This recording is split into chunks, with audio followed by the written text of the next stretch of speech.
Indonesia Police Watch mengomentari soal putusan kasasi Mahkamah Agung dalam anulir putusan vonis hukuman terhadap Ferdy Sambo. Menurut IPW, putusan anulir vonis Ferdy Sambo dengan hukuman penjara seumur hidup merupakan hal yang tepat. Hal itu diungkapkan oleh Ketua IPW Sugeng Teguh Santoso dalam keterangannya pada Rabu 9 Agustus 2023. Sugeng mengatakan putusan Ferdy Sambo dalam kasus pembunuhan berencana terhadap Brigadir Nofriansyah Yosua Huta Barat alias Brigadir J merupakan hal yang tepat.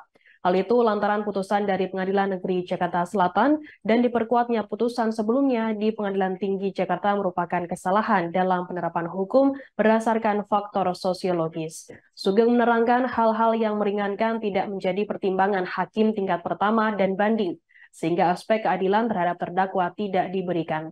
Senada dengan Ferdy Sambo, penganuliran vonis terhadap terpidana lain yakni Putri Chandrawati, Ricky Rizal, dan Kuat Ma'ruf juga sudah tepat dilakukan oleh MA. Dalam vonis Putri, Riki, dan Kuat, Sugeng menyinggung soal disparitas hukuman terhadap mereka. Menurutnya, hakim tingkat pertama terlalu timpang dalam memvonis antar ketiga terpidana tersebut. Sugeng pun turut membandingkan vonis awal antara Putri Chandrawati 20 tahun penjara, Ricky Rizal 13 tahun penjara, dan Kuat Ma'ruf 16 tahun penjara dengan vonis yang dijatuhkan kepada Barada Richard Eliezer atau Barada E yakni 1,5 tahun. Padahal Eliezer merupakan pelaku utama dalam perkara pembunuhan Brigadir J. Sedangkan Putri, Ricky, dan Kuat bukanlah pelaku utama tetapi justru memperoleh vonis yang lebih berat ketimbang Eliezer. Hal ini menjadi contoh disparitas hukum yang terjadi dalam vonis yang dijatuhkan hakim dalam kasus tersebut.